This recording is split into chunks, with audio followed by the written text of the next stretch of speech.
Happy Friday morning, everyone.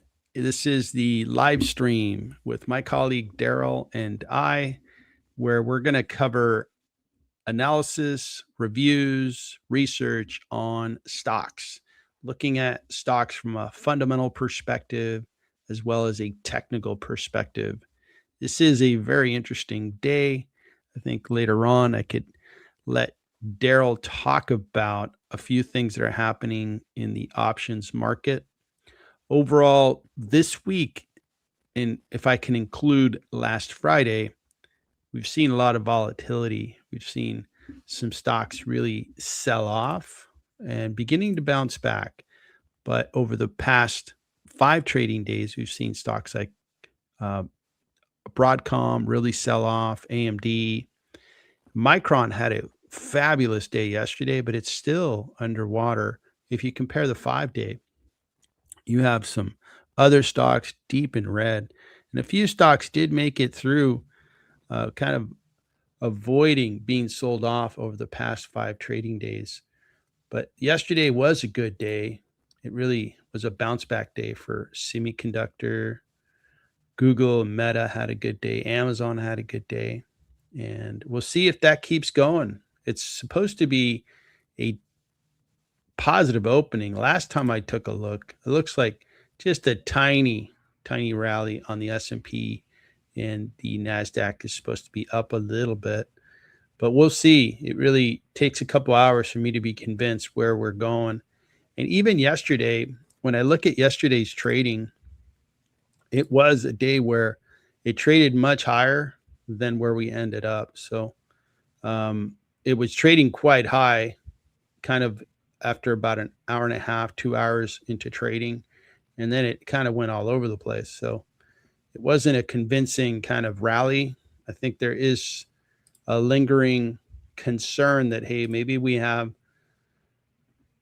stock prices a little too high. The AI trade is beginning to get minds to wander of the possible, hey, maybe this thing's going to slow down. And when the music stops, um, who's going to lose? And maybe it keeps going higher. We'll see. I think the spend is still set. A lot of these businesses are going to keep spending into AI, but we'll see when the music does end up stopping. I think it will stop, but I don't know that it's going to happen in 2026. I don't know that we're going to have some kind of correction in 2026. But I think in the future, 27, 28, 29, I think we'll have some sell-off happening just to kind of correct where the market had the AI trade wrong. The market doesn't have it completely right. I'm sure some of these businesses are going to do great over the next 5 years, but some of them are not. And the market's going to have to figure out, okay, which ones are the winners, which ones are the losers. So how are you doing today, Daryl?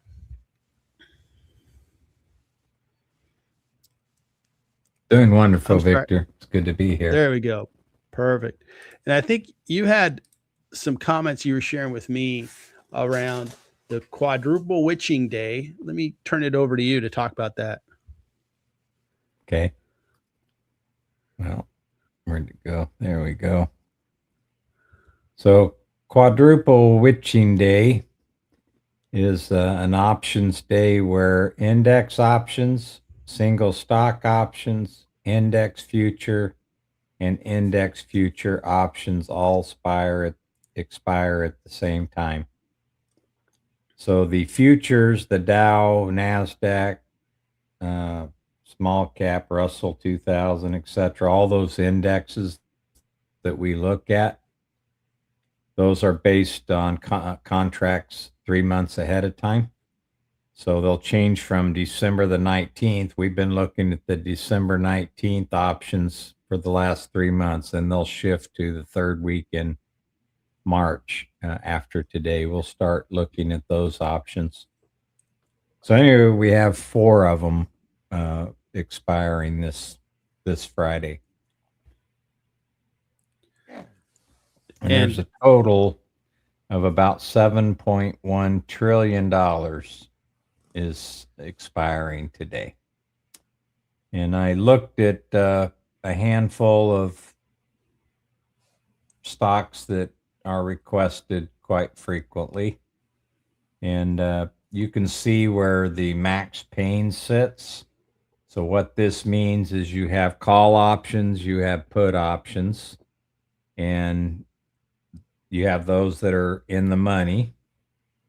So what price would the stock have to be at to where they could pay out the minimum amount of payments on those options?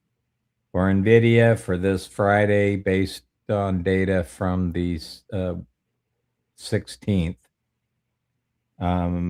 NVIDIA would be 126. Now, they're not going to drive the price down to 126, but the directional change for all of these, NVIDIA, Meta, Broadcom, Google, Micron, Netflix, and AppLovin, are all to the downside. And we've already had some sell off in some of these this week, but the direction is going to be push it down if they want to minimize their options payout. Mm-hmm. So anyway, there's going to be a lot of volatility today because it is quadruple witching day. All right. Well, that with the name like that, the quadruple witching day should land on Halloween, but instead It should happen about 4 times a year, every quarter. All right. So, so we have a couple stocks in mind that announced this week on the stream. We have Nike, FedEx, and Micron that we wanted to do a deep dive in, and we wanted to collect requests. If there's members out there and you want us to look at a stock, please put it in the chat and we'll cover it.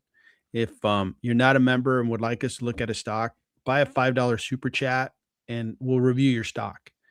And while you guys think about the stocks you'd like us to take a look at, we'll get started. We'll get started with Nike, which is having a tough morning. It's like the morning you wake up with a cold, you have congestion, you got that headache going. You feel like, oh no, here's going to be a couple of days of misery. Here we go. That's what I think Nike is feeling this morning. It's down 10%, and this stock has been down. It's been down 15.86. I thought it was going to be worse, but it's not. The 5-year is terrible. Over the 5-year, this stock has really just been a train of losses, just continues to go down. Now, Nike is a really valuable brand. It's everywhere. The Olympics are coming next year. I'm sure Nike's going to be everywhere and be a major advertiser partner with the Olympics. The stock is sold off 53% over the last 4 years. Is it an opportunity? Right? And I look at good companies and I'm like, well, at some point, this thing can turn and it can go from 65 back to 150. And if it's getting ready to do that, I would like to know that. So let's research Nike, try to figure out, is that possibly the situation we're in, or does it need to kind of continue to operate and prove to us that it's ready to do that? This is a $97 billion market cap stock. It's a pretty good size, not gigantic. $46.5 billion of revenue. It is a big company. PE ratio is high. For a business that is struggling, paying a forward PE at 34, it's out of the gate, looks expensive. I'm like, well, why am I going to buy a struggling business for a forward PE of 34? How about a 12? How about a 10? I like buying struggling business at a very low PE ratio. But let's carry on. Maybe some other things are going to change my whole perspective on it. Analysts think it's discounted. All right. Now let's take a look at what they announced. See if we have the quarterly set. Now the revenue wasn't all that terrible. They did guide that next year revenue is going to It's going to be a struggle. One more year of struggling revenue growth. Now Nike's big and it has a few new competitors. I would say 10, 15, 20 years ago, its competitors were primarily Adidas and maybe Under Armour. Under Armour is making some waves in the footwear market. Nike's predominantly a footwear company, but they do a lot of apparel. They do a lot of Nike apparel, athletic apparel. They're getting into what Lululemon does, which is the whole, you know, leggings kind of market. So that whole thing, Nike's brand really works in those areas. Now, it's not growing, but it's not contracting. That's really, I think that's a positive, but it's not enough for me to say, oh man, the worst is behind us. No, it's not. And you see that in the trailing 12 months, it's been tough. We look at the annual.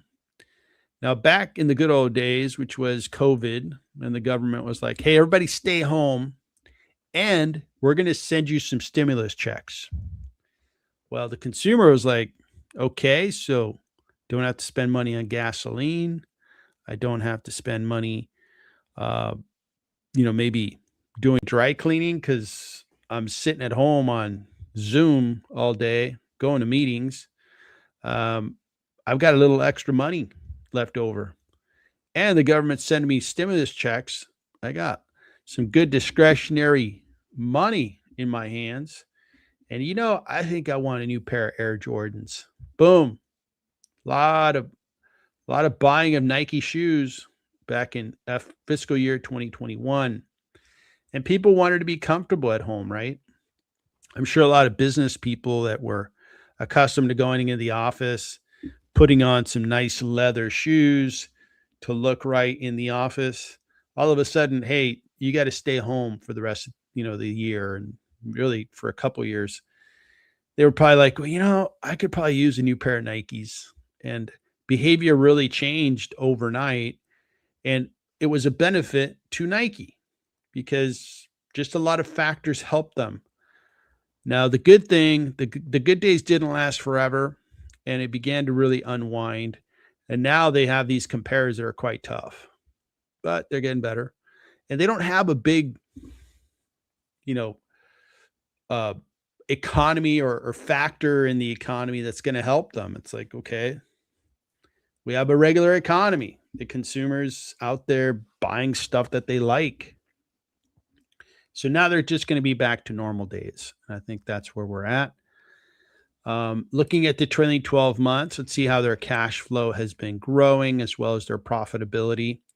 Cash flow, as you can see, the high point back in 2024, they had a pretty good cash flow rate, but it's been coming down. They're probably making investments in their warehouses and their operations and so forth. Their gross margin is in the 40s, but it's lost, 300 basis points. It's gone from nearly 45% down to 41%. So that's not a good sign. That's the wrong trend. We want it to be growing, not contracting. Profit margin, same thing. So it's like, man, Nike's looking like a sick puppy. Yeah, that's why it's selling off by 10%.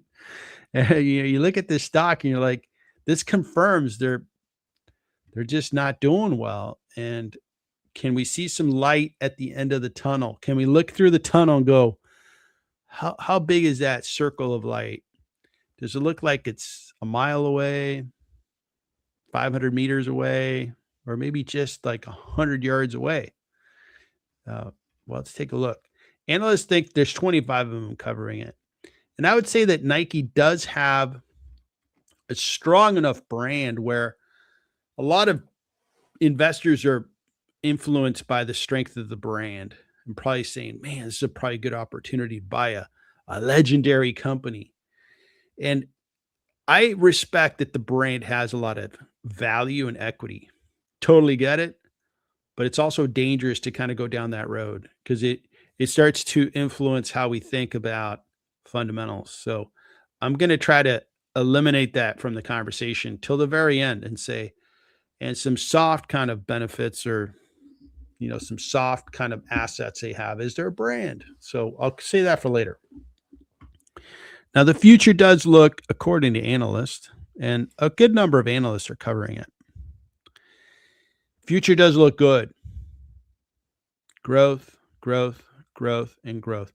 And they are, going through a painful process of trying to get their business sorted out. What is working for Nike? Where are the best markets we have? They had a change in leadership. I think the new leader is good. He knows Nike. He knows the footwear industry. Now, how much pain before we get to the promised land of 5% growth? How much longer do we have to wait for Nike to come back? So the quarter they just closed is this quarter. Very little growth.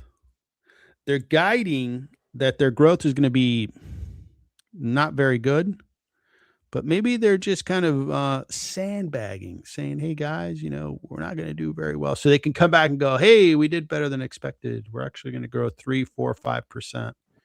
So this is beginning to look good. Okay. This is beginning to look good. This is the quarterly view on stock analysis. You can view it annually, right? These are the future years. The revenue is being forecasted for their fiscal year ends May 31st. And it looks like the future years look good. If they could operate their business and get to this type of growth, I would be interested. And if they can get their PE ratio down to the teens, or we're going towards Nike being in the teens, I'm very interested because I don't think it's going to end up in the teens. I think it'll be in the low 20s, but the stock price would rise. So we are currently in this fiscal year, May 31st, 2026 is the year-end close for the fiscal year 2026. So we are, I'm going to call it 5 months from this finish line. And then we're going to start this fiscal year. So this stock, I'm thinking I'm going to keep an eye on it. Next quarterly earnings that comes in 3 months. Really important for them to show, hey, are you making strides towards getting to this growth? Are things beginning to really stabilize for you to have a good position to grow? And if they start positioning themselves for growth, then it really becomes, for my book, an investable stock. Right now, it's still in that, we're still figuring things out. We're still fixing problems, and we will soon be in a position to grow. So that is good. Let me kick it over to Daryl to look at the charts, and then I'm going to update my valuation on Nike. Before you get set up there, wow, look at that chart. I look forward to your comments. Let me say hello to Benton. Good morning, Benton. I hope you're having a nice Friday morning. Paul, good to see you. 10% prediction in the first half of 2026. Do I see this happening? Okay, we're going to get through Nike, and we're going to come back to this question. I think we could have a nice conversation piece around, can we see a 10% correction? Or is that in the cards? Well, we got Benton praying for PayPal. I mean, not a lot has worked to help the PayPal stock. So you know what? I might join you in praying for PayPal. Maybe that'll work. So they have good fundamentals, but the market's not buying them. What the heck? Amazing, huh? All right. So I'm gonna come back to this comment once we're done. Oh man. Now you're giving me ideas. 2026 Outlook stream. You know what I'm thinking is I wanted to do a marathon stream as we approach the year end, and maybe I'll bake it into that. So thanks for the idea there. All right, enough of a delay. Let's kick it over to Daryl. This chart's looking pretty interesting. Yeah, whenever we talk about Nike, I always go back to this chart. This is a 18-year trend channel, so basically going all the way back to 2007. And we've connected a trend line to 4 tops. And we had one time when it got above that channel, but then I just make a copy of that and drag it down to the bottoms.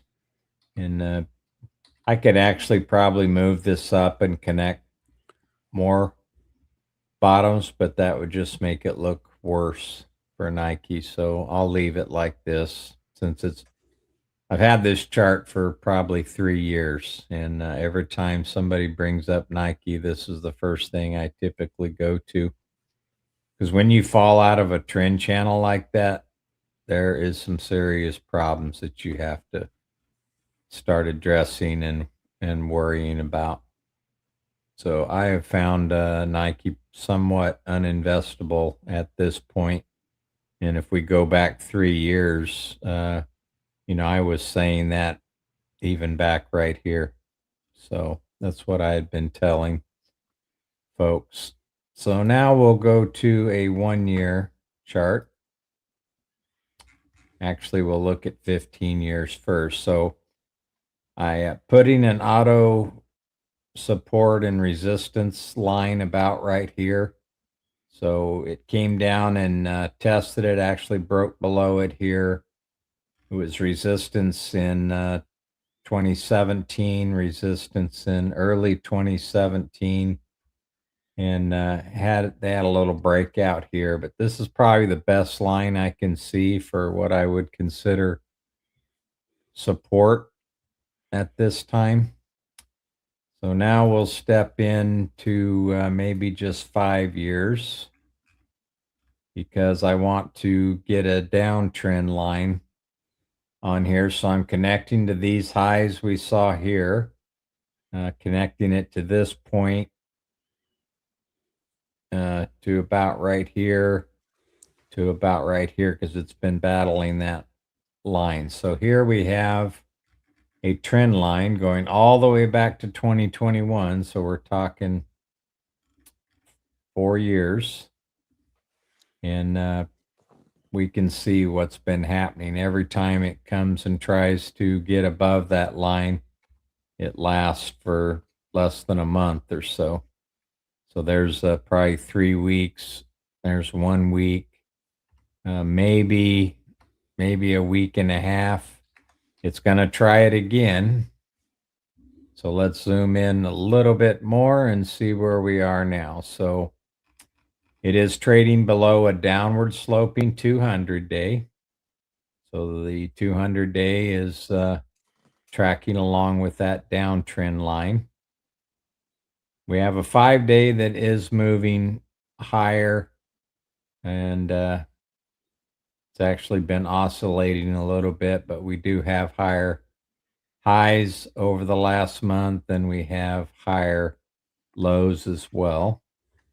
It is trading above the 21-day EMA, and the 50-day is down sloping. It's currently trading between the 50-day and the 200-day, and the 50-day is below the 200-day. So that's a death cross there.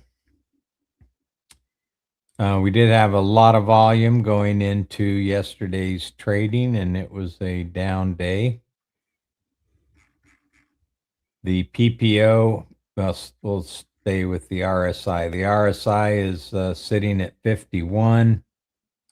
I can see since they had this peak here in August, they broke above the 60 line.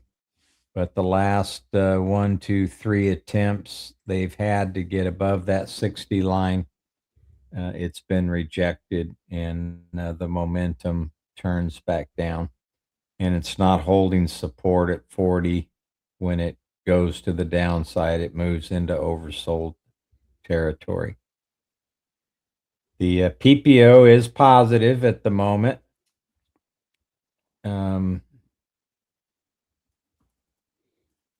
The accumulation is at a 52-week low. We are sitting at a year, so it's at a 52-week low.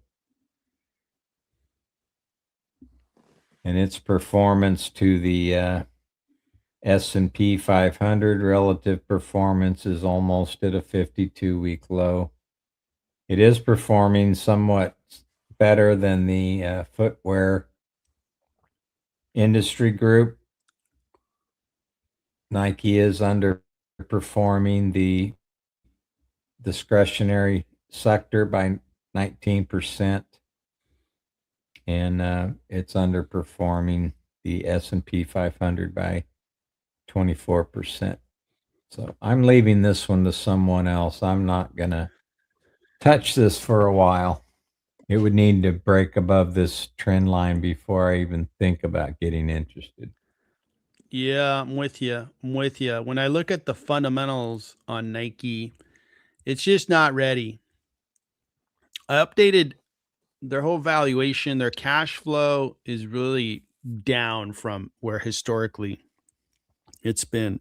And Nike doesn't have consistency in its cash flow. It has some really good high years, and then it's got some really low years. And this is like the best data we have on the current year.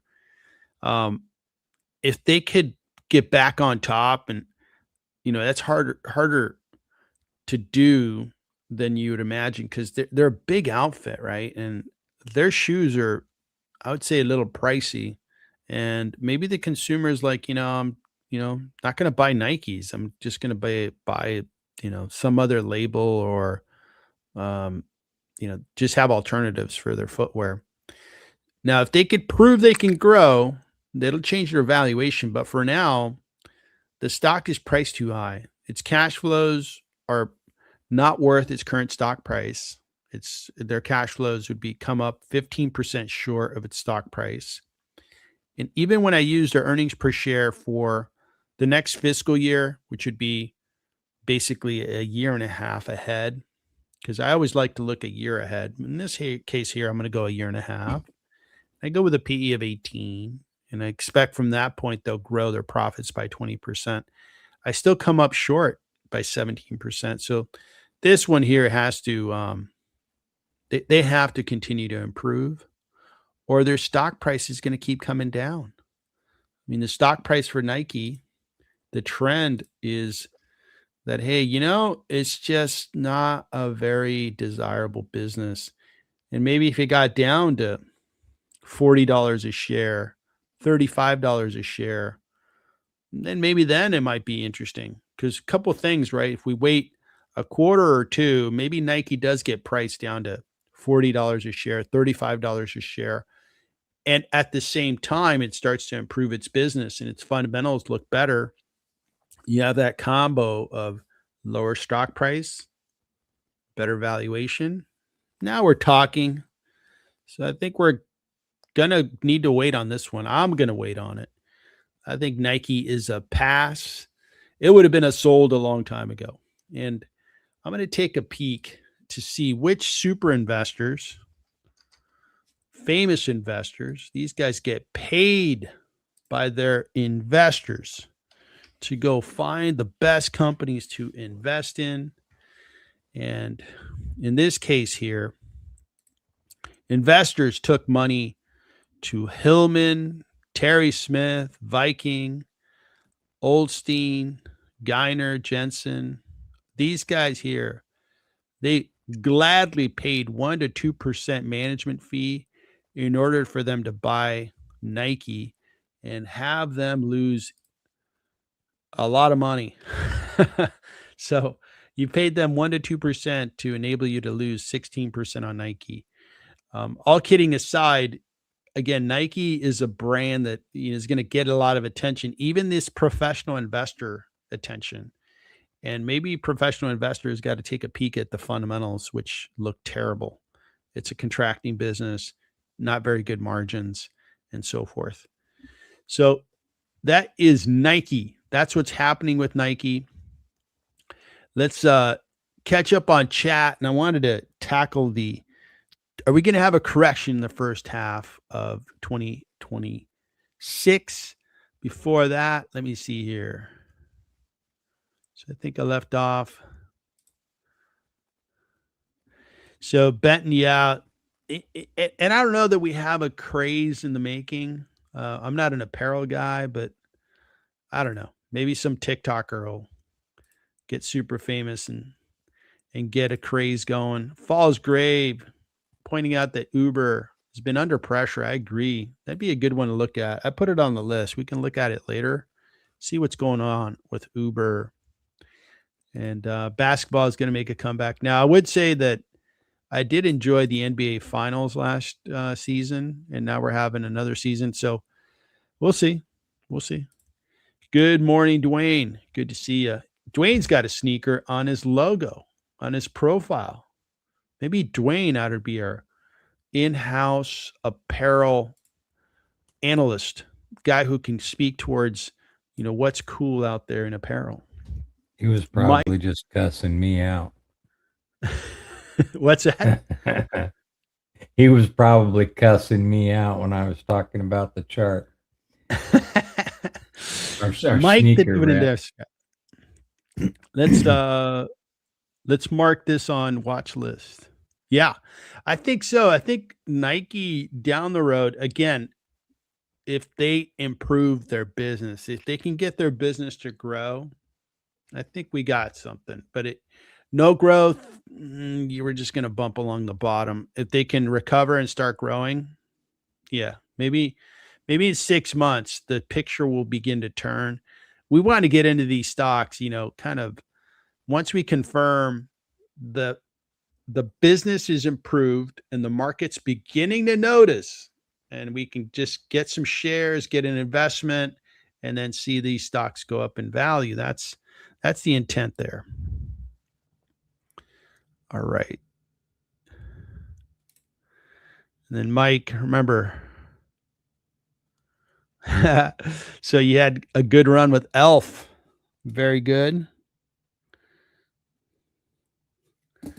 All right. I put that on there. We'll take a peek at it. All right. So I caught up on chat, and I want to come back to the question. I guess since there's some chatter out there, and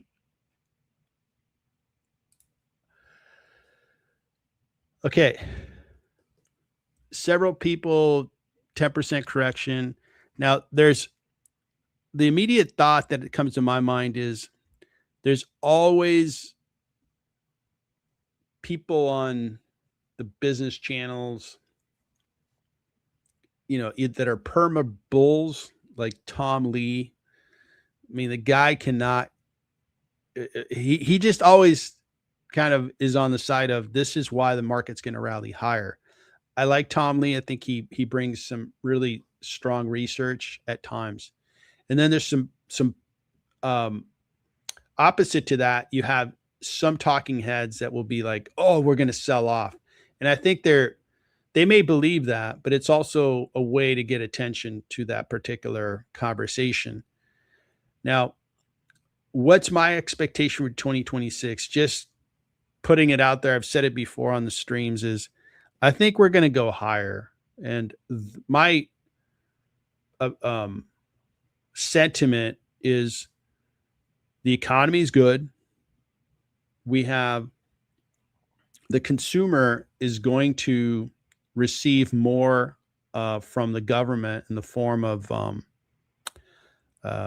stimulus, potentially stimulus dollars. I think there's rumblings that there may be a stimulus check coming. There's going to be income tax returns are supposed to be much higher. So the consumer is going to be okay.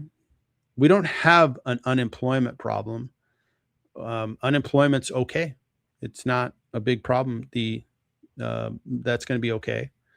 We have lower interest rates.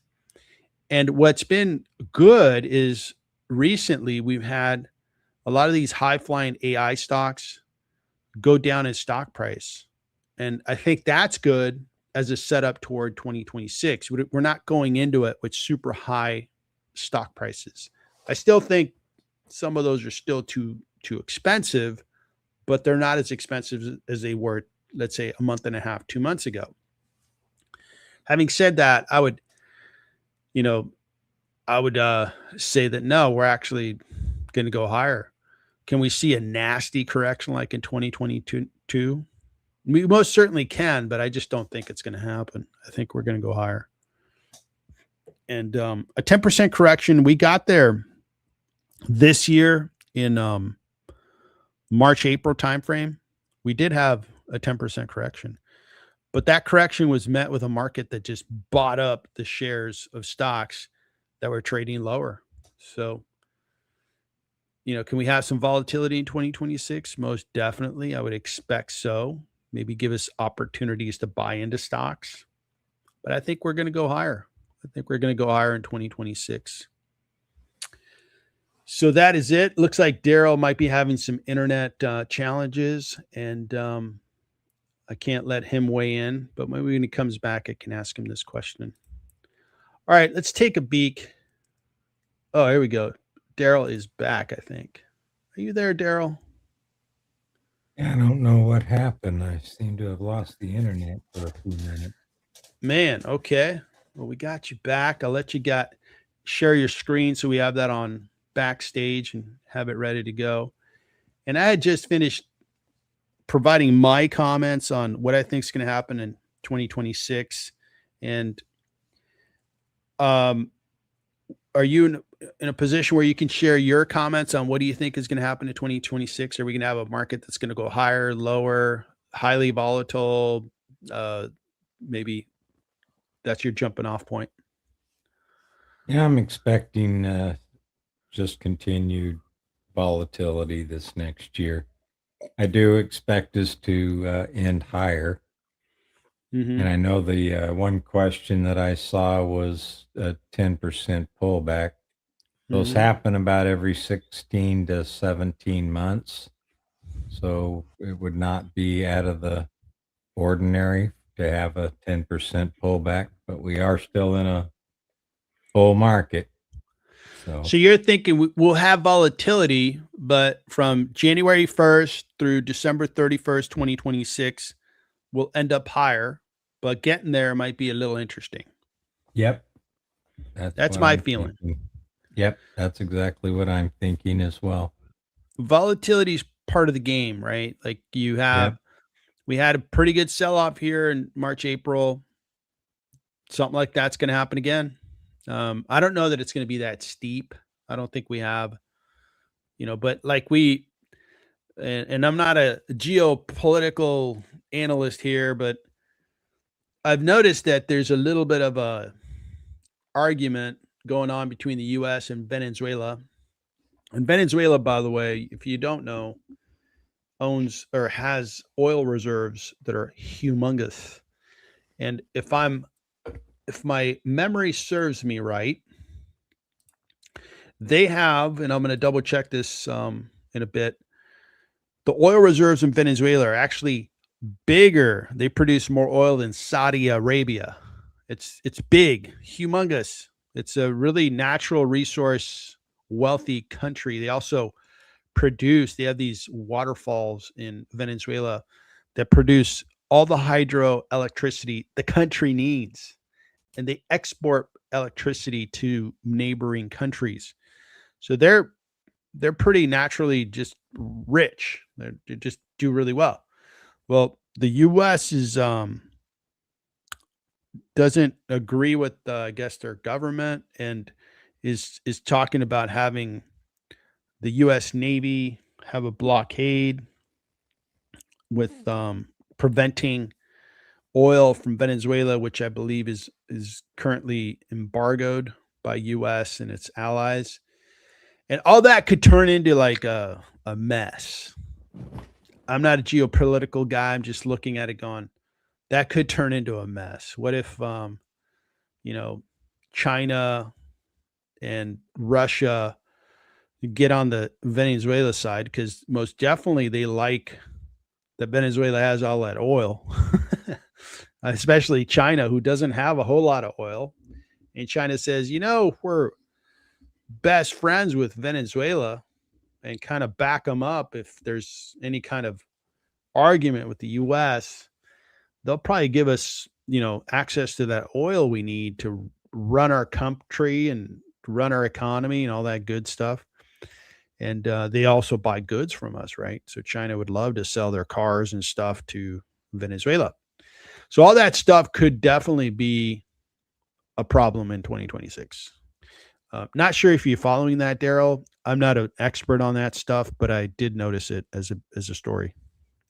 Yeah, I've just been reading some of the headlines. I haven't really dug into it from a geopolitical point of view. Yeah, and not to sound too like cold on it, but if like a country didn't have resources, like there wouldn't be much there, because it's like, well, does it matter? Like, but Venezuela has all that oil, and it's like, yeah, it matters, because countries will go support Venezuela, like China again, or India, which needs oil, or fill in the box, and then it'll become kind of this bigger headache. And the stock market doesn't like conflict. Stock market likes, hey, let's make money. Let's figure out how to make AI make us smarter and do things faster. All right, enough said there. And we'll see when we have a nice sell-off. When it does happen, let's take advantage of it. So we're going to move on to Uber and talk about Uber. But before I do that, let me take a look at the market. The market is trading higher, 41%. The Dow is up 43%, 0.43%. S&P up 0.51. NASDAQ up 0.65. Looking good. We're out of the gate. First 10 minutes trading. NVIDIA, nice and green. Broadcom, Micron, hoo-hoo, 2-day rally, up about 16%. The whole semiconductor complex is up higher. Uber is under pressure. We're going to talk about Uber next. What's going on with Uberland? What is ailing that stock?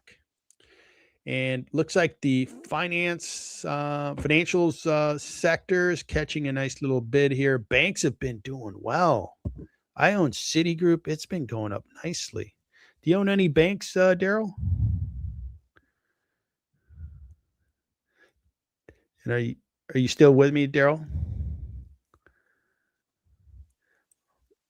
I'm not sure. Yeah, I Daryl's got it. KRE options still open. Okay. Very good. And just so that your connection is really, really barely. You might want to test your internet connection and see if you're getting good bandwidth. All right. So industrials, we got some industrials picking up a nice bid. Netflix is having an up day. Healthcare, some stocks are trading higher. The big story around healthcare is, in my mind, is will the U.S. government have those subsidies on healthcare? Because they're supposed to go away on January 1st, 2026. And then a lot of people are going to be met with a very high, expensive health insurance premium for 2026, because there's currently subsidies on health insurance. Those get taken away. I think it's going to put stress on the healthcare industry. But if they get put back in, that risk factor goes away. And I think this space will catch a rally. I'm not sure where it is in the U.S. government, if it's getting voted on and that, but I would like to see that the subsidies restored, because it would help a lot of stocks in this area. We'll see where it goes. Energy. I mentioned Venezuela being in that.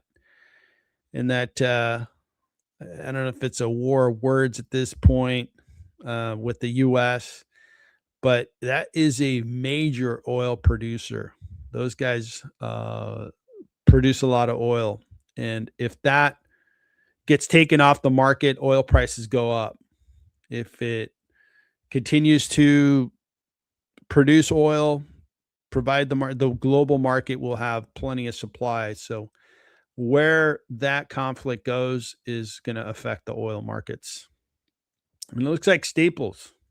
It's not having a good day. Not having a good day at all. All right. So it looks like there. And Daryl, you with me? It looks like Daryl is frozen, so we'll give him a few minutes to get his internet squared away. All right. So let's move over to Uber. What's going on in Uber land? It has been a stock that's been under pressure, and I'm not sure why. A couple of things that I'll kind of bring into the conversation. As we look at the travel stocks, they're doing really well. Okay. And you have the consumers doing fine in the US. These guys keep growing. I don't see any like structural problem with their business. Now, we're having some new stories around, autonomous driving, but I don't know that that affects them. So I don't know if you guys in the chat know something I don't know around, why is Uber down, but let me ask Gemini. Gemini, why has Uber stock sold off?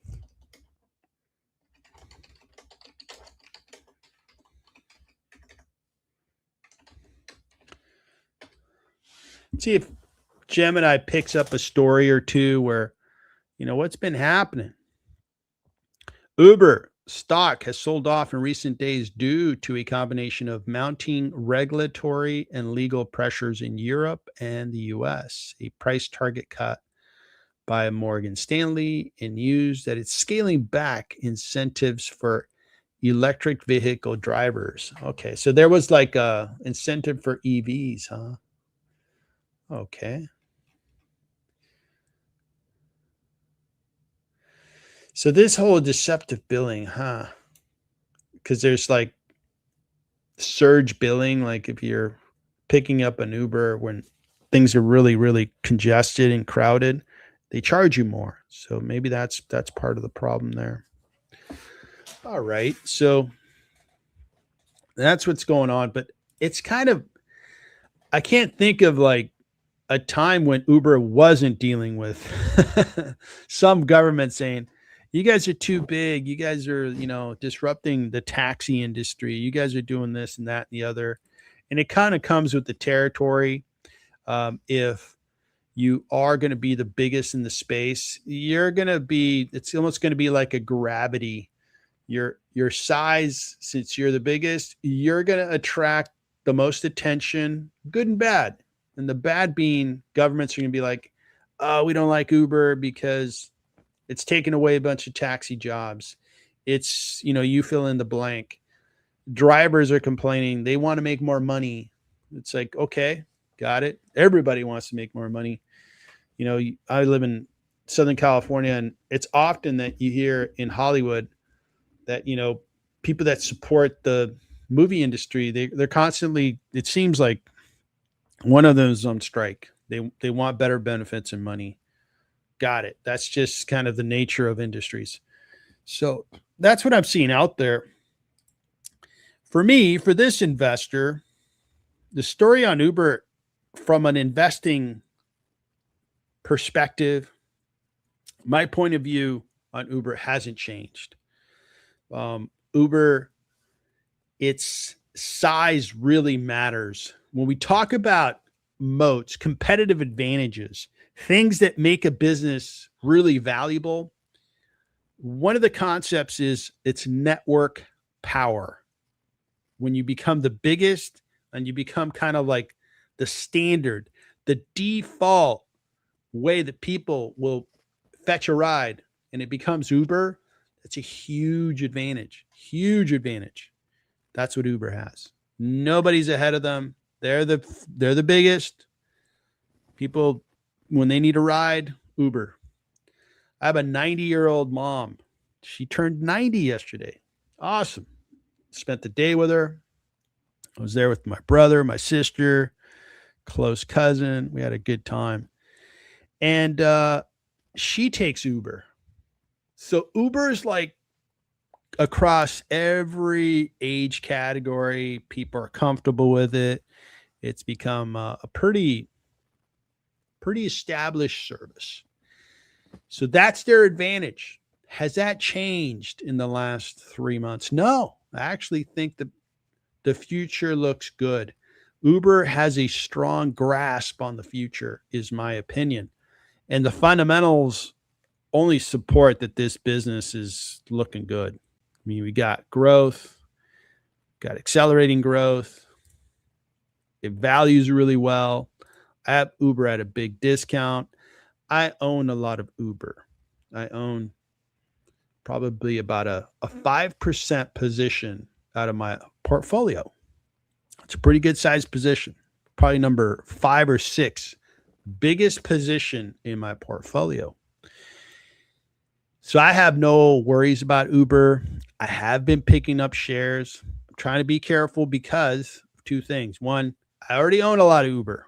Second, I've been trying to buy some concentrated big buys into some stocks that I'm really excited about that are new stocks to my portfolio.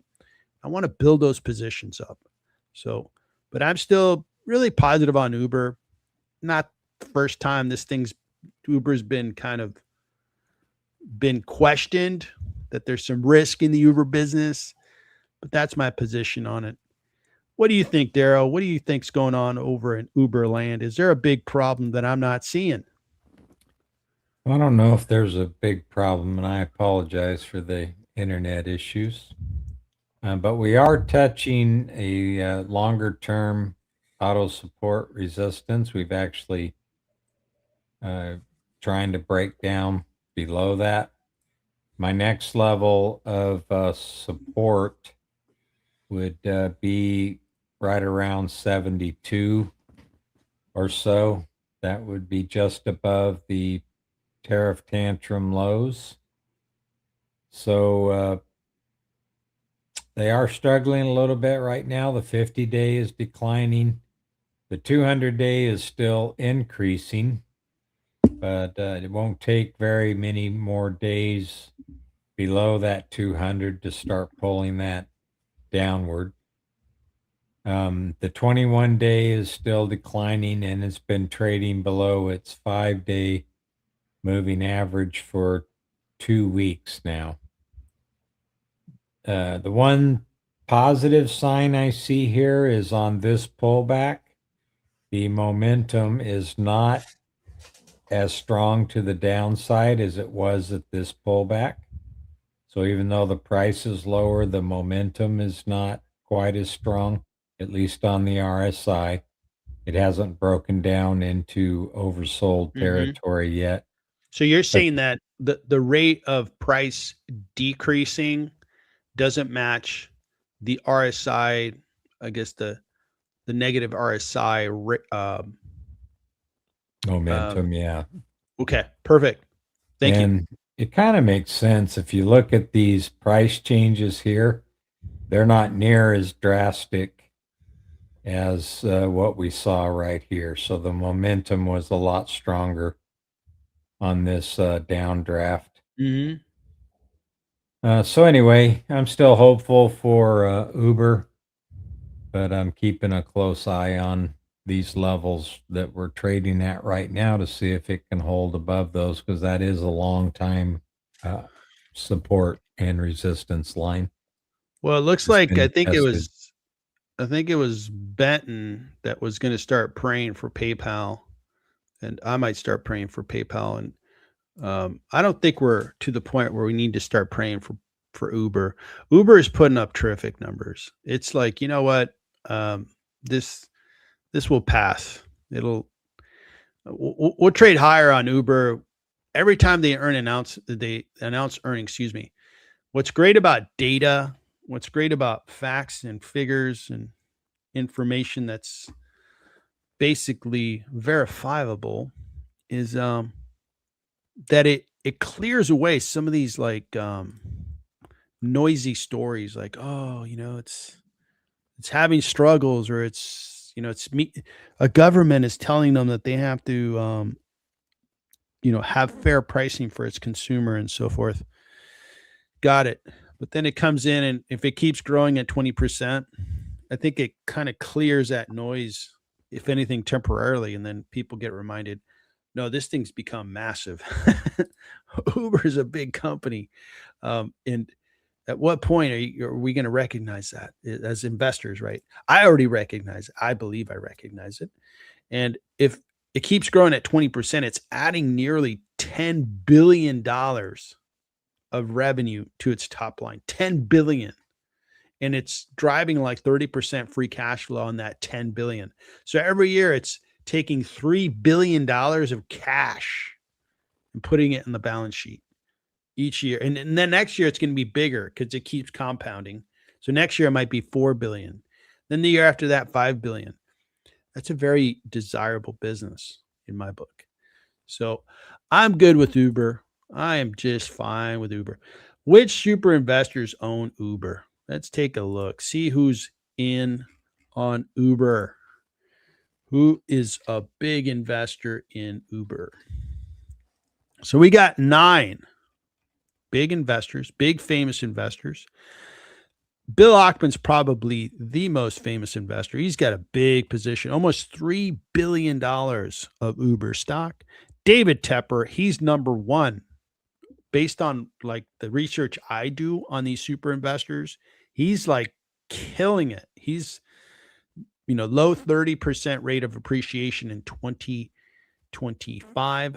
So he knows what he's doing, most definitely. Then this guy, Chase Coleman, he definitely knows what he's doing. Now he's got a $15 million position. This guy manages a huge portfolio. So it's not a big position, but just knowing that Chase Coleman's got some Uber shares is interesting. I am good with Uber. I am just fine with Uber. We'll let the market do what it does, which is sometimes take a story and run with it. And it's a story that is not really matching the fundamentals. Now, the heat map for the market right now, let's take a peek. NVIDIA up 3%. Micron still rallying higher. The semiconductor is really doing well today. And it looks like semiconductor infrastructure is doing well. We got software stocks that are not keeping up. We've got some bank stocks trading higher. Capital markets going higher. Robinhood's up 2%. Robinhood was up a lot yesterday. Netflix is higher. App11's higher. Nice. So this was the triple witching day, right? Quadruple, excuse me. I underestimated it. Now, so far, it's like some of these stocks, the volatility's there, but boy, it's they're trading higher. Yep. It's early in the trading day, so let's not book these gains just yet. Let's not go over to the Ferrari dealership and put a down payment on a new Ferrari just yet. Let's give this thing a couple hours, because I could totally see this, if anything, just giving up some of the gains, but we'll see. All right, so let's get back into the chat, and then we're going to move to a next stock on our list. And it looks like I left off.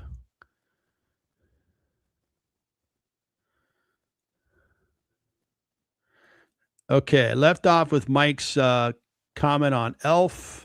Shadow Guy, good morning.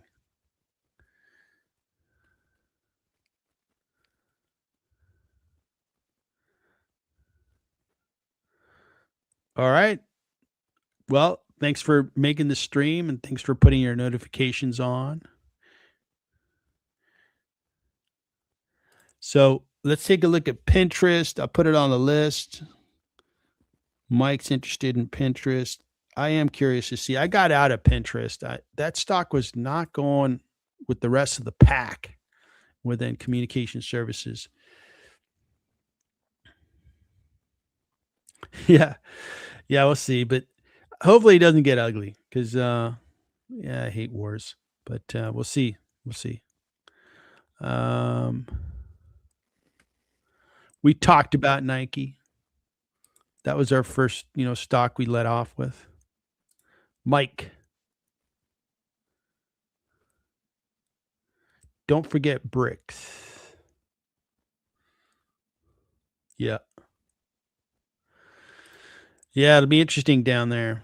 I learned about Venezuela. I think I've mentioned my first job out of college, which was with an oil company located in Los Angeles. The oil company was by the name of Unical, acquired by Chevron. So that's like my connection to Chevron. And Unical was the Union Oil Company of California a long time ago. And Unical had a joint venture with Venezuela. And that's where Unical got a lot of oil. So the whole reserves in Venezuela, the the reserves, the oil they produce is a good quality of oil. All those things were kind of things that were taught to me, geez, a long time ago, um, by Unical, which was a really good job. I was a staff accountant. I learned a ton there, so much, and got involved with software projects, and then moved on to a pharmaceutical company from there. But I remember the experiences that I had and how the guys that knew the oil business told me about Venezuela. All right, moving down. So, Daryl, I hope your internet becomes more stable. Don't worry about it. We are all dependent on that darn internet. All right, DJ, good to see you, buddy. So yeah, so the stocks definitely that immediately benefit are United Healthcare, Oscar, Molina Health, Elevance, because they're basically when they sell insurance to especially an individual, really an individual person, because like corporations, they pretty much are getting insurance or establishing insurance for its employees. Employees pay a part of it, but it's almost like corporations also subsidize healthcare. And that's the wrong word to use, but they kind of provide it as a benefit to its employees. Um, but it's individuals that when they go buy insurance are like, hey, I'm an entrepreneur and I need to buy health insurance for myself or my family. That's the person that benefits from those subsidies. And they would help the insurance companies, but I think it would help the whole space because if you have everybody's insured, the hospitals get reimbursed. More prescriptions are filled, more pharmaceuticals are consumed because people are using the health network, right? If you have a lot of people that are not insured, they wait till it's like, okay, they have a medical problem that requires an emergency room visit. So the whole system kind of pays the price for having people that are not insured. So we'll see how that plays out. I think the subsidies are going to come back. It's just would be very unpopular if they didn't. Um, yeah. So yeah, Paul, I think on Uber. Yeah, that's what's going on. And the EU, and forgive me for if I'm out of step on this, but the EU tends to go after most big businesses because I know they go after Meta, they've gone after Google, they go after Amazon. It just means, it seems like it's a rotation. Let's go after these big businesses and make sure they're not taking advantage of people. All right, so yeah, it was a happy birthday for my mom. She's awesome. And she's sharp, man. She was still bringing it yesterday. It was awesome telling us stories and it was a good day. All right. So, and if you're not a member and you want me to look at a stock, no big deal. Buy a $5 super chat and we'll have you we'll cover it. All right. Benton in on Uber. Good. Sounds good. And then Mike's in Uber. Good to know. So This is a new member. Zeely, good to see you. Thanks for joining. What's your view on Hood in 2026? Man, I love Robinhood. So, Zeely, I put Hood on the list. I'm going to cover it. And it's probably number 3 or 4 on the list. So, you'll have to wait a little bit. But I would love to talk about Robinhood, what I'm seeing for 2026. It is a spoiler alert. It has a positive ending. All right. So, good Uber use out there. Question for Daryl. Daryl, do you own NTST? I do not. All right, there it is. Yeah, I agree.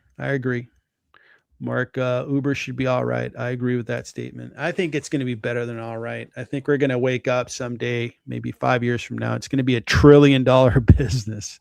I really do think that, because a lot of things are going to go their way. All right, we covered Uber. I wanted to cover FedEx, and FedEx to me tells me a lot about the economy. And the economy depends now on a lot of delivery, whether it's business to business, business to consumer. And FedEx announced their earnings yesterday. The stock was under pressure. It looks like either the stock analysis website or my internet is dragging a little bit. Let's give this thing a second here. If it doesn't update, I'm going to have to abandon this browser. Let's see if I need to close this. Let me try this.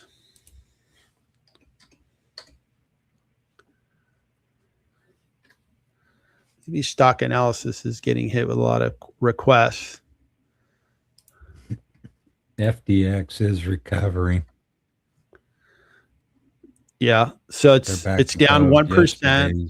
Open. And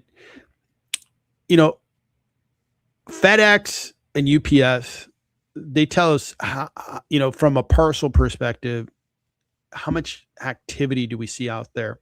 When I was looking at their financials, what I found interesting was that FedEx's stock has really gone, down, especially as we look at the sell-off that we saw, most definitely when we had the tariffs, right? Take a look at the 5-year. Overall, 5-year doesn't look all that great. It's up 3%. But the revenue has been fairly stable and growing to some extent. Let's see if I can get this back here. Yeah, here we go. All right, perfect. So when I look at the quarterly, see this growth, I was like, why does the market have the stock under pressure? They're growing by 6.84% in the last quarter, trailing 12 month. They're showing growth. It's a big business, $90 billion. And I thought that was a surprise. When we look at their free cash flow, it is expanding. You see that over time it has expanded, let's say from 3 up to 4.3 billion. They have low gross margins because they're delivering product, and they do about 4.83% free cash flow margin. So I think FedEx is not my choice in the category. I like UPS. I think UPS has a better valuation.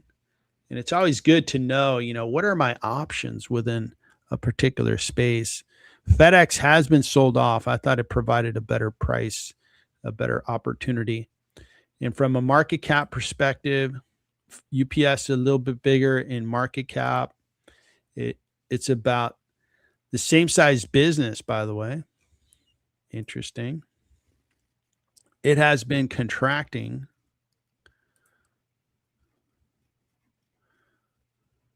And it provides the same amount of cash flow. UPS and FedEx have $4.3 billion of free cash flow.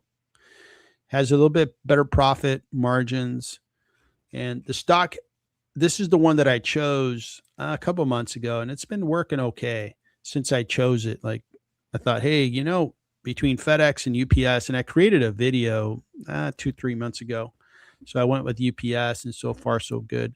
But FedEx, I think, is doing all right.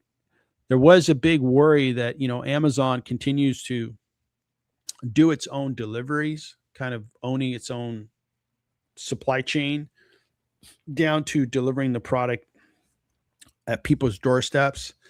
And that type of volume leaving the FedEx and UPS networks is a pretty good strain on growth for sure. But that's where the stock is trading today.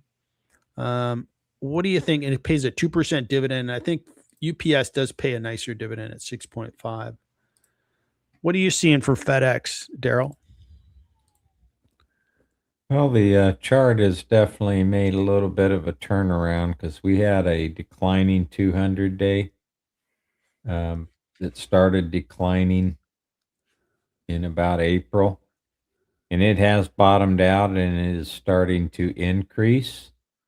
The 50-day is above that, and the 21-day is above that. So you have the moving averages in the proper order, and they are all moving higher. The RSI still looks positive at 62. PPO is in bullish territory. We did have more accumulation earlier in the year. Money flow is negative right now, but the accumulation still looks pretty satisfactory to me. So they're definitely, the chart has definitely changed character and is moving higher at the moment. All right. And I am updating my valuation on FedEx. And the valuation's improving because our cash flow improved. Wanted to get their balance sheet balances for cash and debt.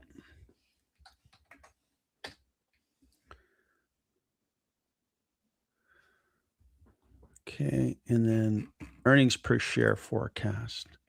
What is it being forecasted for?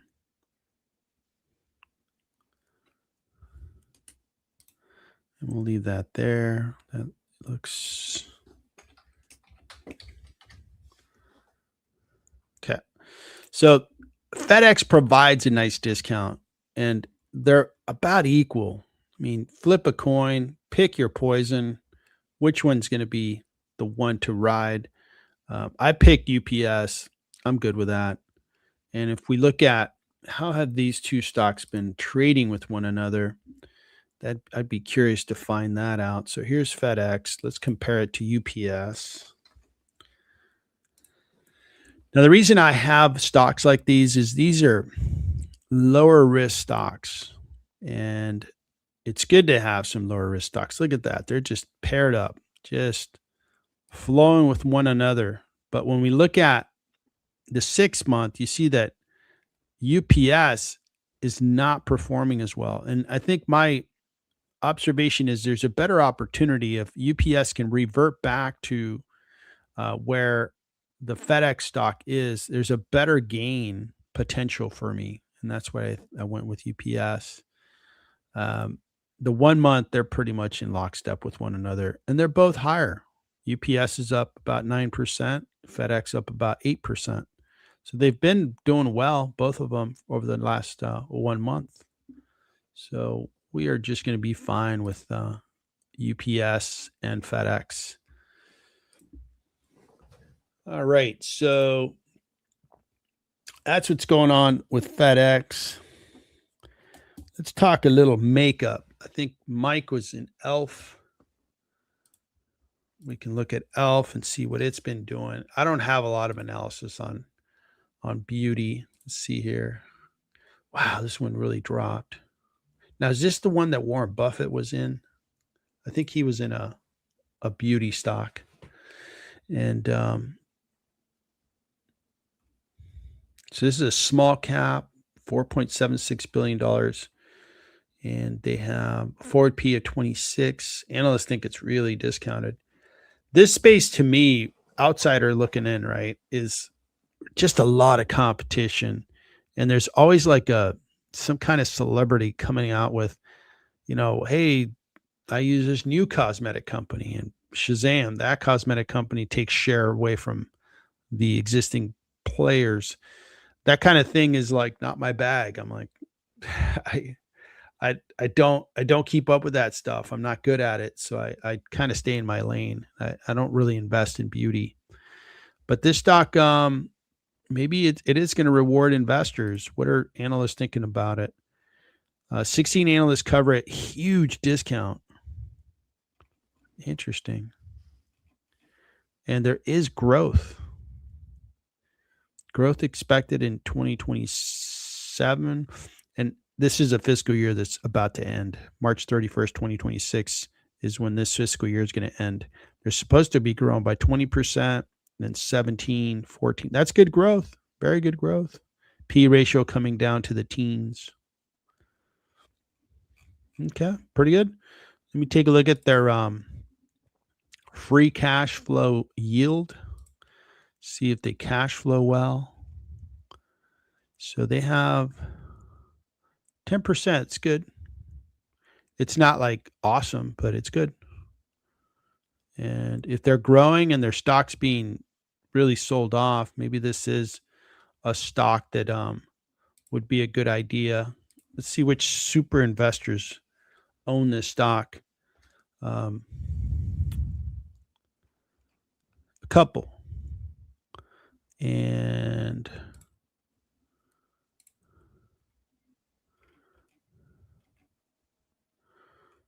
okay, I think Warren Buffett owned one. I forgot which one that was in beauty. Do you have any comments on ELF? Now we can look at the chart real quick. All I right. don't have many comments other than what the chart's telling me. The 50 days declining, it crossed below the 200-day, which is somewhat flat and has been since the 4th of June. The 21-day EMA is declining. The RSI came out of oversold at the end of November, but it's barely above 40 at this point. We did have a bullish crossover in bearish territory back on the 28th of November, and it's underperformed the S&P. I don't know why this is staples. It should be discretionary, I would think, but it says staples. And then what is CM? Personal products. Okay. So it's underperforming that as well, 33%. And that industry group is underperforming the S&P 500. So that's really all I have to say on this one. It's not one that I follow. I didn't even have a chart for it. I had to create one real quick. Yeah, I don't have a lot either on ELF, but Mike is in that stock. Let's move on over to Pinterest. Pinterest is a company a lot like Facebook. Different experience, very image based. And the stock, the thing that kind of I was in Pinterest, it has really good fundamentals, but what discouraged me, concerned me about the stock is I'm a big Meta investor and I've done well with Meta. So it's almost like, hey, if I can find a stock like Reddit or maybe even Pinterest that can really own or excuse me, grow, that might be a good idea. Now, this stock over the 1 month, it's doing okay. Year to date, not so much. When we compare it to Meta, and I'm going to compare it to Reddit.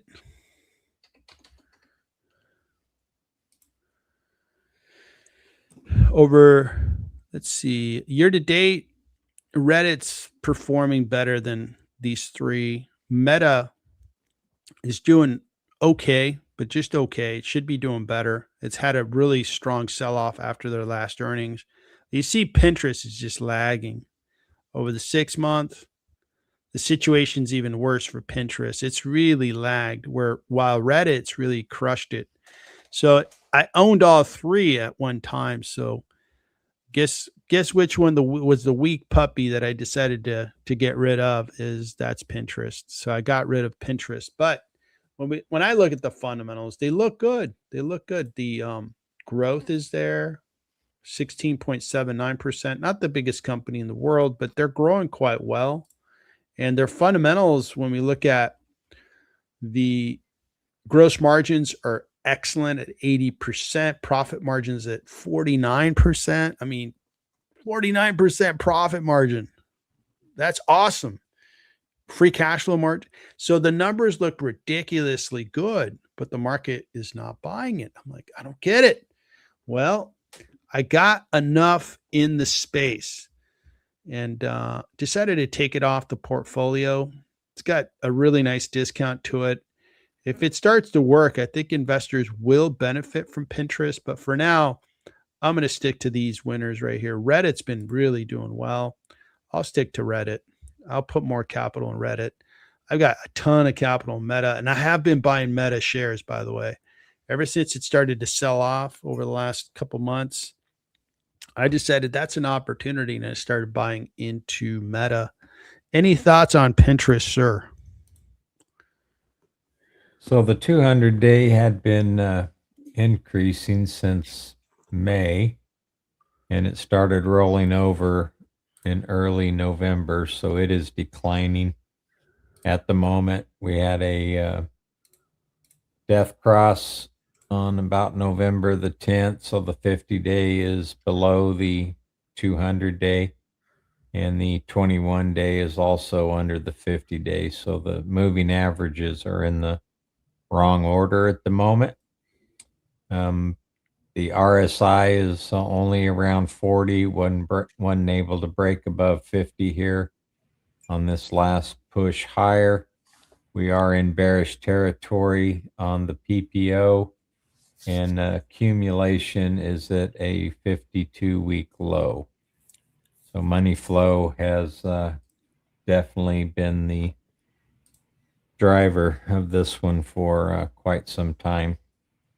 It's underperforming the S&P 500 by 24%, underperforming the communications sector by 27%, underperforming its industry group by 37%, while that industry group is outperforming the S&P 500. So that tells me that Google and Meta and others are driving the prices. Not this one. This one's underperforming. Yeah. And, when we invest in a market of stocks, and like any market, right? If you're shopping for a car and you're like, man, I really like that, Ford F-150. And you're like, great.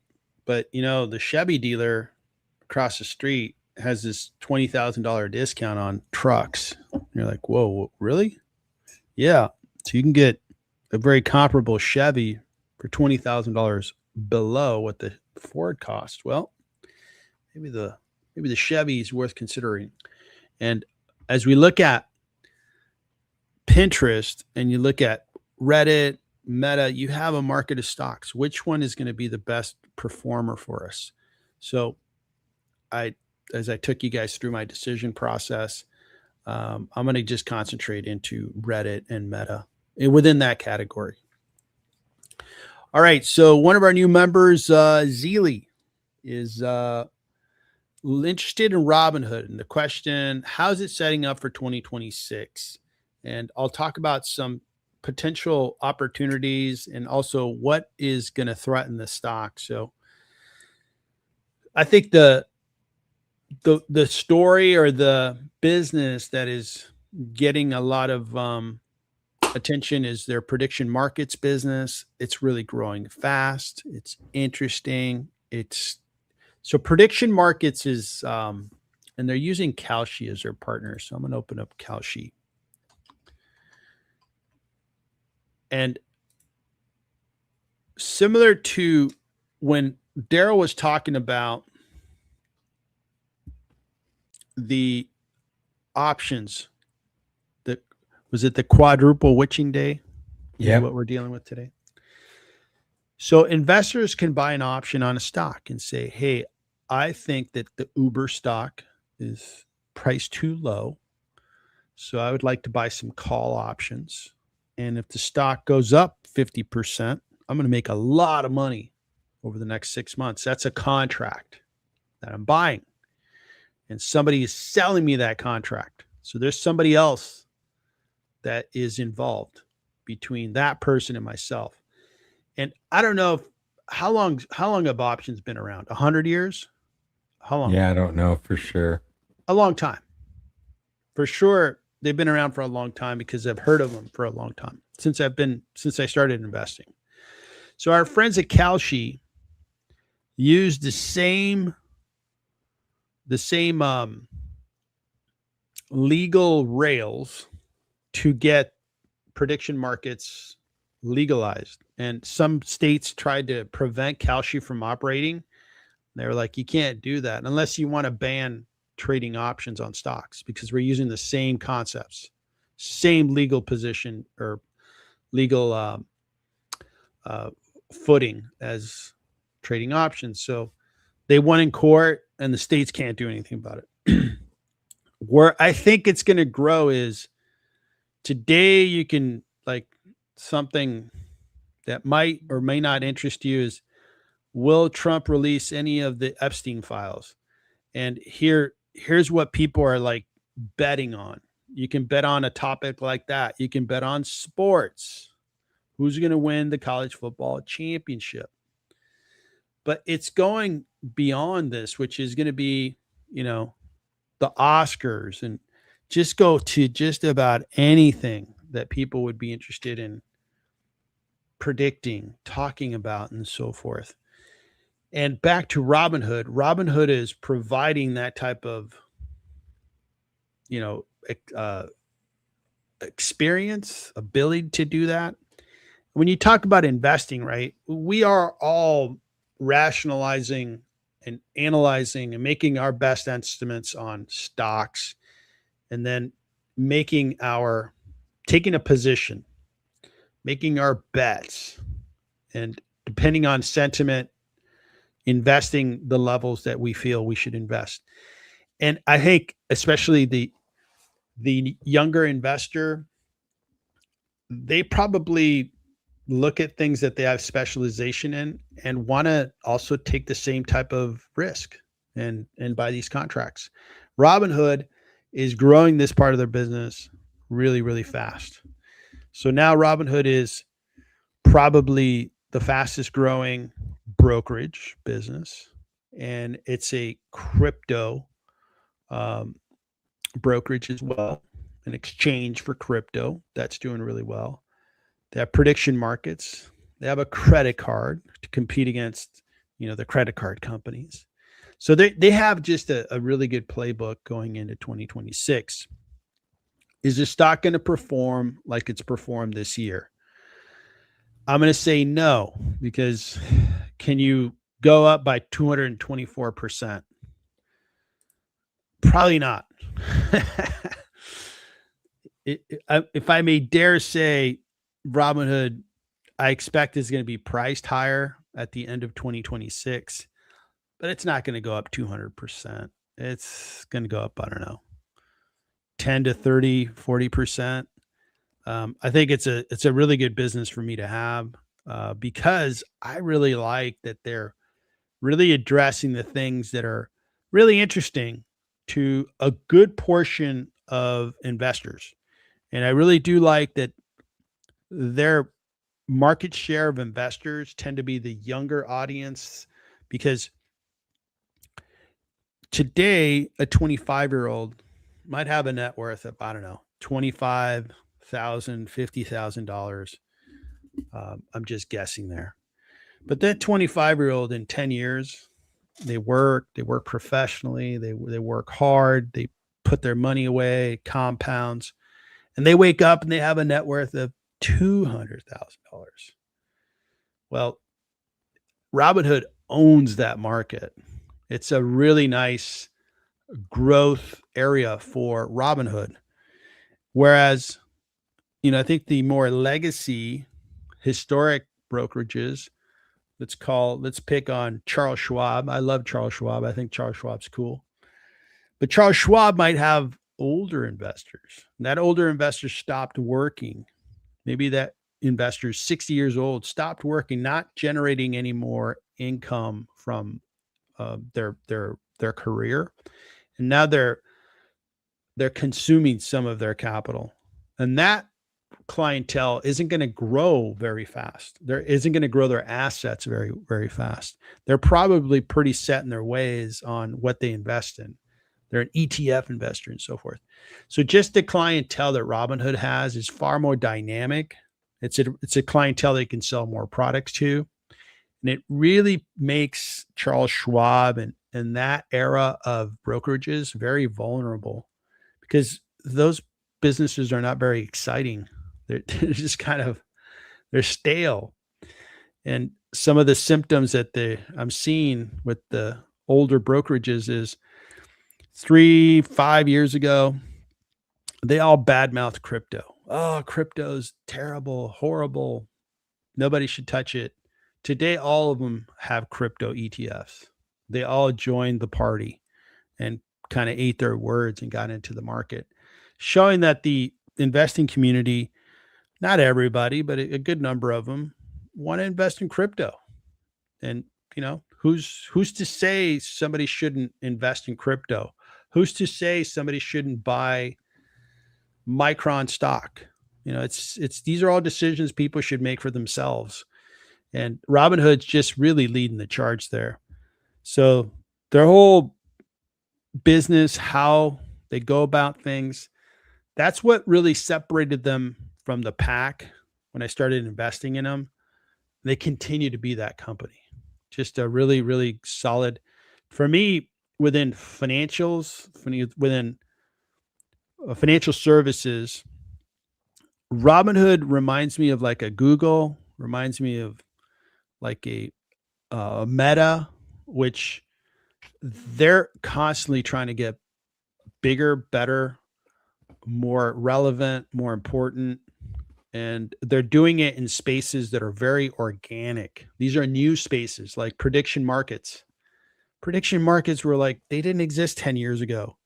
Now they're a thing, and the thing is working, and it's growing.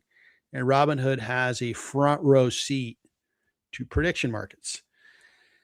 So 2026, I think, is going to be a good year. I still think Robinhood's discounted. Even after all those gains, Robinhood, in my mind and in my analysis, is discounted because of its cash flows, because of its rate of growth, because of its profitability. All those things line up.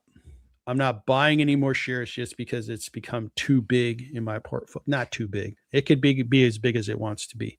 But it represents like a 7% position in my portfolio. That's a big position for a new player in the stock market. But as I look at the company, I'm very comfortable owning their shares. And those are my comments on Robinhood. Do you want to comment on Robinhood, Daryl? Yeah, the chart looks really good. We've looked at this one before, and we drew a trend channel that really started at the end of 2023. And it just rides within this channel. May bounce out of it a little bit, but tends to get right back in the channel and travel up to the top. We can see that it's currently getting close to the bottom of the channel. So you know what that means. Get your finger ready. The RSI is holding 40 right now. The PPO is in bearish territory. Look at that accumulation. 52-week high pretty much. Maybe it was a little higher in October. It spends most of its time in positive money flow. Well, outperformed the S&P by 725% over 3 years. Financials, 759% over 3 years. So, looking pretty amazing to me. I'll go down to 1 year and see what we see. The 50-day is downward sloping at the moment. 21-day is downward sloping and below the 50-day. The 200-day is still upward sloping and below this bottom trend line here. So even if it did break out, you can see that it acted as support even during the tariff tantrum. It found support at the 200-day. So if it does break down below this trend line, that's about as far as I would expect it to go. So it looks really good to me, and looks like it's getting to a spot where it would be the right place to start looking at some shares, picking up some shares or adding. Yep. So good stuff, Daryl. And I think your question is the magical question is like, what's the right price to start a position on, right? So strategically, I shared with you my sentiment on Robinhood. I'm very, very bullish on it. And it has had a pullback recently. And the ideal, points to buy this stock is on these pullbacks, right? If you just buy the pullbacks on Robinhood, you'd be doing quite well. So you pick when you want to invest, but it's a really good business. It's set to go long term. It should be a more valuable company. It has growth to do that.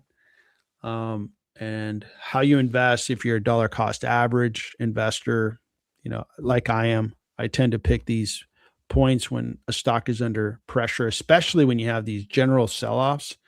Those are great for me because I could just buy stocks when they're selling off. The market's just selling for the sake of selling. But then I can buy, at certain points along the way. So I think an example that I'll use is a stock that I've been buying more recently is Regeneron. So as I look at Regeneron, it's been under pressure. It's beginning to really work. Obviously, buying here would have been genius. I did not do that, but I started to buy here, right? Buying into a stock when it's really been under pressure is my game. And I like the fundamentals behind Regeneron. I think it's worth a lot more. I think it's going to be worth a lot more in the future. And then I try to buy a good number of shares on these down days, on these down periods, especially like this one here showed. It had a really nice down period. And those that bought Regeneron here are up 58%. So that's how I try to go about it. Regeneron's a new position in my portfolio that I'm adding shares in. Great to have you as part of the channel, Zealy. Please keep coming back. Please keep asking about which stocks you find interesting. And thanks for being a member. Thanks for all members for being members. All right, so let me catch up on chat here. So I think it's Boba Plays. If you want us to look at QS, glad to just buy a $5 super chat or become a member.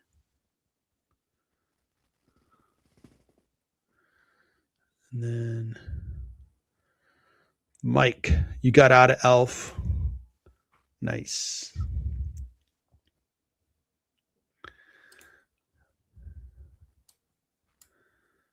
Buffett owned Ulta. He owned a beauty.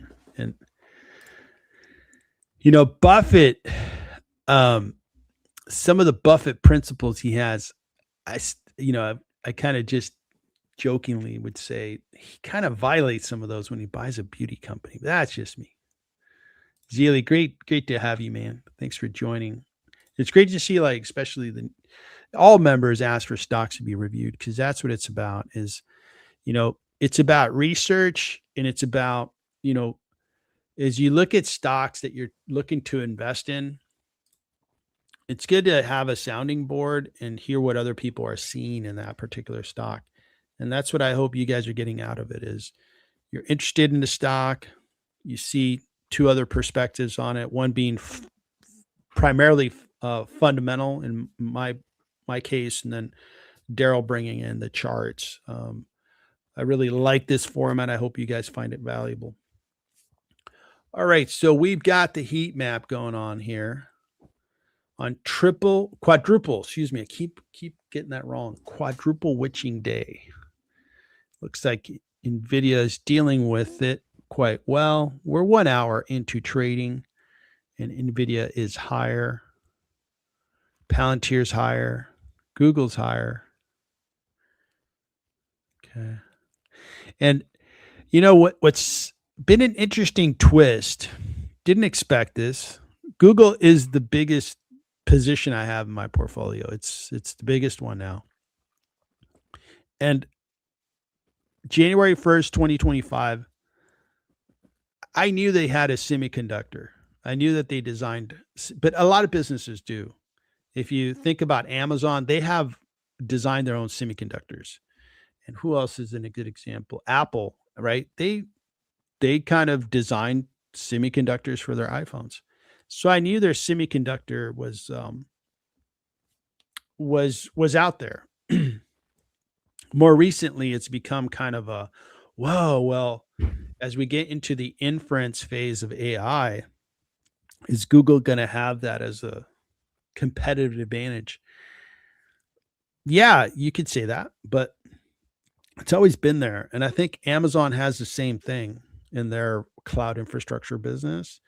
And I don't know about Microsoft, but I know Amazon does have semiconductors that it's created over time that handle specific workloads within their AWS business. So that was a surprise this year that I was like, well, it's a positive surprise, but the market's really treating that like it's new. It's not. They've been doing that for 5 years. So something I'll point out there. All right, so we covered all these stocks except for one that I mentioned earlier. Actually, two of them, but we're only going to cover one, and that is Micron. So Micron's, wow, look at that. It jumped up. Its earnings were fabulous, and then it went up another 6%. And Micron is a $297 billion market cap company. It really rose in value. Now, this one here, this is one that is a stock that I'm going to say I wouldn't be surprised if it's back to $100 a share in 2027, 2028. And the reason for it is this is really a cyclical business, and it really shows it in its financials. In 2018, it grew by 49%, and then it contracted by 23%. Then it contracted some more. Then it grew. Then it contracted. And then it grew.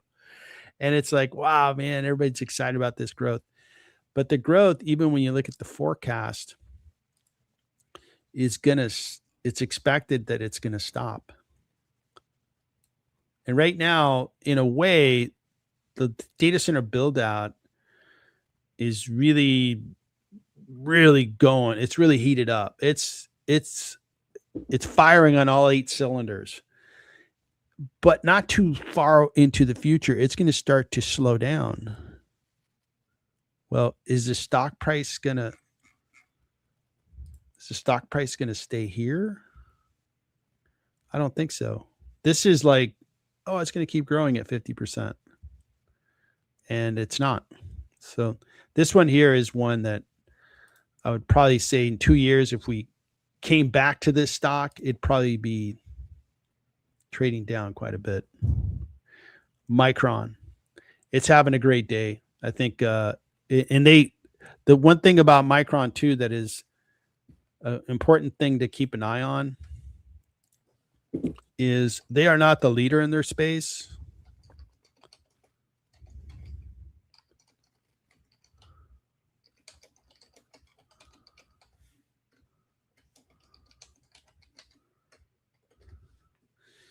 The number one player is HK Hynix. They do memory. And all these three companies are really busy trying to fill demand of that data center. But you got some really big competitors. And these guys will compete against Micron. And last point that I make on Micron is their margins have improved, but certain years their margins have been terrible.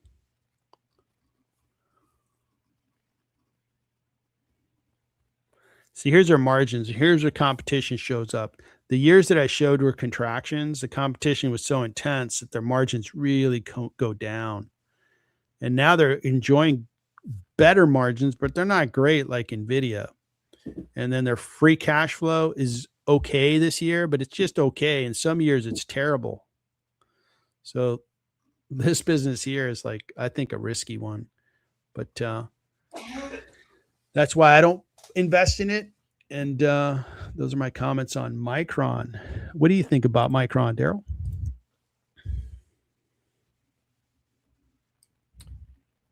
So they have really had a nice run since the 4th of September.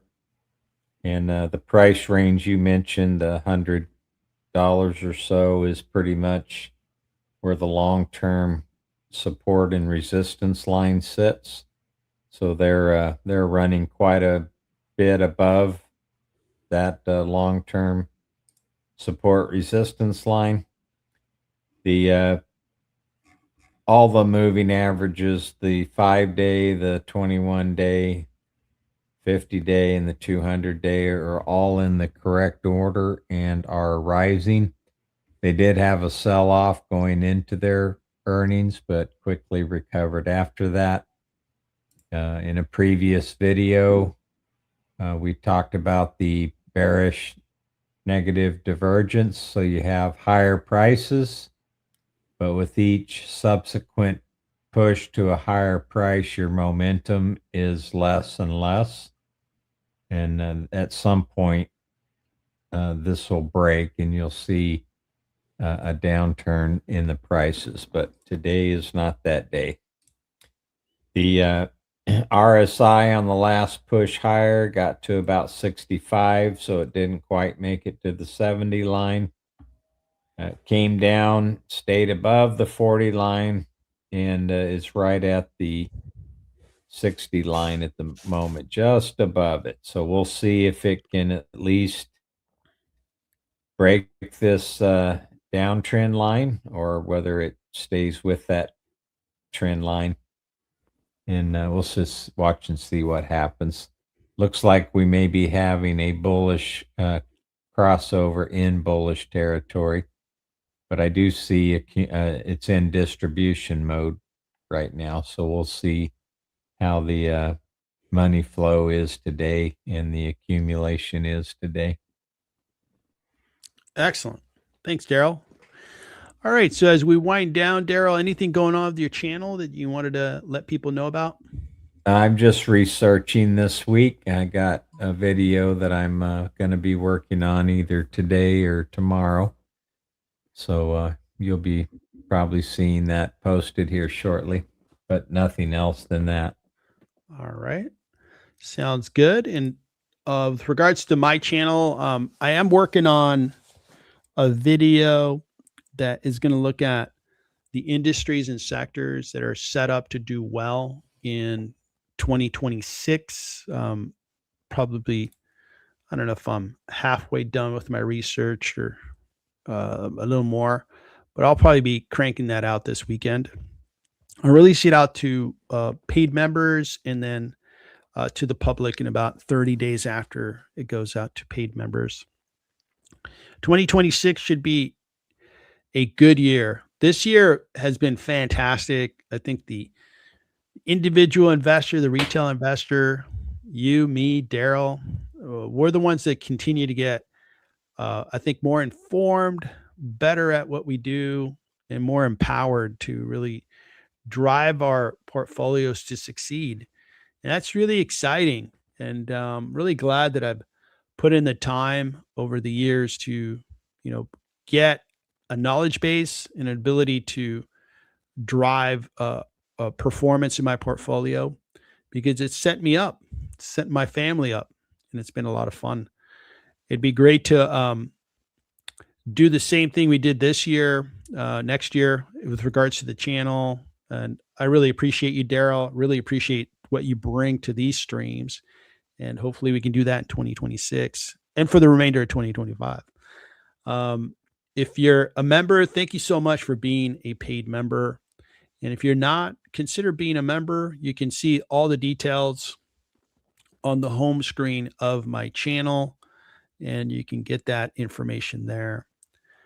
With that, let me wish you guys a nice day. I hope the stock market keeps the gains that we were seeing and kind of drives a little bit of appreciation for all of us. Hope you have a nice weekend, and I'll be streaming next week. I'll figure out what's going to work for Daryl because we have, I think, a holiday next week. And then the week after, we're going to have a holiday. So we'll have to navigate around those days when we will probably be spending time with family. And we will stream when we can. I'll be streaming individually in the evenings as well. And I'll try to publish that a little early for the next couple of weeks. And most definitely the feedback that I got on having a stream on what the outlook for 2026 and what themes are going to work, I think that's a really good idea. And I am working on a video to do some research in that topic. And I'll probably be able to host a stream that covers that. And I'll see when it'd be logical to position, maybe around the New Year's. That'd be fun to do a marathon stream. And maybe as we wind down 2025, that would be a fun live stream to host. So that is it. Everybody, have a terrific day. Thanks so much for joining our stream. Take care, everyone.